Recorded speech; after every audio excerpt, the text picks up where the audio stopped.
नमस्कार सम्पूर्ण साथीहरू, आज पनि तपाईहरु माझमा मेरो YouTube च्यानलबाट उपस्थित भइसकेको छु। विशेष गरी यो च्यानलबाट तपाईहरुलाई हरेक किसिमको भिडियोहरु चाहिँ प्रोभाइड गरिरहेको छु। स्पेशली एडिटिङ भिडियोहरु, टेक्निकल ट्रिक साथै YouTube को लागि उपयुक्त भिडियोहरु चाहिँ मैले तपाईहरुलाई प्रोभाइड गरिरहेको छु यो मेरो च्यानलबाट। आज पनि तपाईहरु माझमा भिडियो के को लागि बनाउँदै छु भन्ने कुरा चाहिँ तपाईहरुले पक्कै पनि थम्बनेल हेरेर थाहा पाइसक्नु भएको छ। यस्तो खालको YouTube च्यानलको लागि इन्ट्रो चाहिँ कसरी बनाउने भन्ने विषयमा चाहिँ मैले तपाईहरुलाई सिकाउन गइरहेको छु। यदि मेरो च्यानलमा तपाईहरु नयाँ हुनुहुन्छ भने कृपया मेरो च्यानललाई सब्स्क्राइब गर्न नभुल्नु होला, साथै नजिकको बेल आइकन पनि दबाउनु होला ताकि मैले भिडियो अपलोड गरेसँगै सबैभन्दा पहिला चाहिँ तपाईहरु समक्ष पुग्ने छ। अब सिम्पली तपाई आफ्नो काइनमास्टरमा आउनु होला।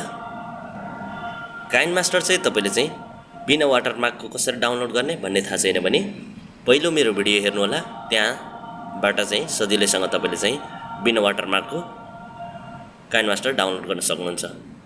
त्यसपछि अब सिम्पली हामीले चाहिँ प्लस आइकनलाई ट्याप गरौँ। यसलाई ट्याप गरिसकेपछि तपाईले चाहिँ फर्स्ट प्रोजेक्ट चुज गरेर नेक्स्ट गरिदिनुहोस्।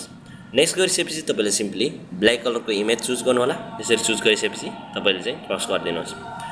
यसरी क्रस गरिसकेपछि तपाईले चाहिँ आफ्नो लोगो एड गर्नुपर्ने हुन्छ। लोगोको ब्याकग्राउन्ड कसरी हटाउने भन्ने तपाईलाई थाहा छैन भने मेरो पहिलो भिडियो हेर्नु होला, सजिलैसँग आफ्नो लोगोको ब्याकग्राउन्ड चाहिँ हटाउन सक्नुहुन्छ। र यदि तपाईलाई थाहा छैन लोगो कसरी बनाउने भन्ने विषयमा पनि भने मेरो भिडियो हेर्न सक्नुहुन्छ, त्यहाँबाट सजिलैसँग आफ्नो च्यानलको लोगो बनाउन सक्नुहुन्छ है त। अब सिम्पली लेयरमा क्लिक गरेर तपाईले चाहिँ मिडियामा जानुहोस्। त्यसपछि आफ्नो सिम्पली यहाँ ब्याकग्राउन्ड हटाएको चाहिँ लोगो एड गर्नु होला। यसरी हामीले चाहिँ आफ्नो लोगो एड गरिसकेपछि ब्याकग्राउन्ड हटाएको लोगो एड गरिसकेपछि तपाईले चाहिँ यहाँ यतिकै छोडिदिनुहोस्। अब सिम्पली हामीले चाहिँ यहाँ टेम्प्लेट एड गर्नेछौँ जुन चाहिँ आफ्नो इन्ट्रोको लागि। त्यो टेम्प्लेट चाहिँ म तपाईहरुलाई मेरो डिस्क्रिप्सनमा दिनेछु। मेरो डिस्क्रिप्सनबाट चाहिँ सजिलैसँग तपाईले चाहिँ डाउनलोड गर्न सक्नुहुन्छ है त। अब सिम्पली हामी चाहिँ मिडियामा जाउँ, जुन चाहिँ हामीले चाहिँ टेम्प्लेटबाट इन्ट्रो बनाउँदैछौँ। सिम्पली त्यो टेम्प्लेट चाहिँ तपाईले चाहिँ यहाँ ल्याउनु पर्ने हुन्छ। यसरी तपाईले ल्याइसकेपछि सिम्पली यसलाई स्प्लिट टु स्क्रिन गरिदिनुहोस्। फुल स्क्रिन हुन्छ।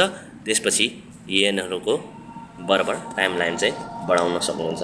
यसरी टाइमलाइन बराबर बनाएपछि सिम्पली तपाईले चाहिँ यसलाई क्लिक गरेर टेम्प्लेटलाई क्लिक गरेर तपाईले क्रोमा कीमा जानु होला। त्यसपछि क्रोमा की इनेबल गरिदिनुहोस्।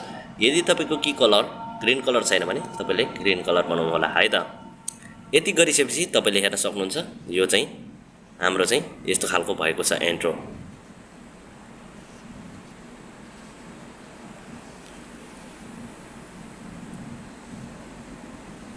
इन्ट्रो यस्तो भएको छ।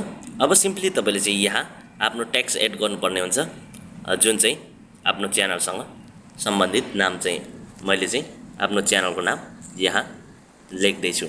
यहाँ ठुलो अक्षरबाट तपाईले चाहिँ आफ्नो च्यानलको नाम लेख्नु होला। त्यसपछि तपाईले चाहिँ सिम्पली यहाँ ओके गरिदिनुहोस्। यति गरिसकेपछि तपाईले चाहिँ यहाँ सेन्टरमा ल्याउनु होला। त्यसपछि तपाईले डबल यसलाई ट्याप गरेर तपाईले नोटो सरिफ बोल्ड सिलेक्ट गर्नुहोस्। त्यसपछि सिम्पली तपाईले चाहिँ यहाँ जुनै कलरको आफूले चाहिँ चाहिन्छ त्यो कलरको चाहिँ तपाईले चाहिँ एड गर्न सक्नुहुन्छ है। यसरी एड गर्नु होला। यति गरिसकेपछि सिम्पली तपाईले चाहिँ यसको चाहिँ टाइमलाइन चाहिँ कैँचीले काटेर पठाउनु होला। यति गरिसकेपछि तपाईले सिम्पली यसलाई फेरि क्लिक गरेर तपाईले इन एनिमेसन गएर यहाँ देख्न सक्नुहुन्छ लेटर बाइ लेटर। सिम्पली यसलाई क्लिक गर्नुहोस्, एकमै राखिदिनुहोस् यसको चाहिँ।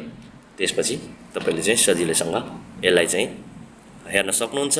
अब सिम्पली तपाईले चाहिँ यहाँ लेफ्ट साइडमा देख्दै हुनुहुन्छ सेटिङ। यसलाई चाहिँ सिम्पली भिडियोमा क्लिक गरेर यसलाई चाहिँ भिडियो फ्याड आउटलाई चाहिँ अन गर्नु होला। त्यसपछि यसको सिम्पली ड्युरेसन घटाएर 1 सेकेन्ड बनाउनुहोस्। त्यसपछि हामी हेरौँ इन्ट्रो कस्तो हुँदो रहेछ भनेर। अब तपाईले देख्न सक्नुहुन्छ यहाँ चाहिँ यस्तो खालको इन्ट्रो बनिएको छ है।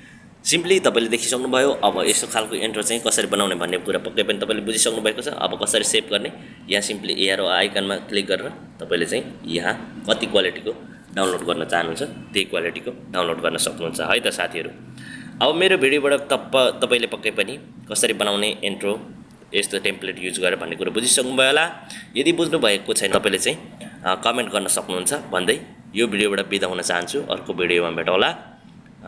बिदा हुनुभन्दा पहिला यदि मेरो भिडियो नयाँ हुनुहुन्छ भने कृपया एक सब्सक्राइब गर्न चाहिँ नभुल्नु होला भन्दै नजिकको बेल आइकन दबाउनु होला ताकि मैले नयाँ भिडियो अपलोड गरेसँगै सबैभन्दा पहिला चाहिँ पाउनुहुनेछ भन्दै बिदा हुन चाहन्छु। Bye bye, take care.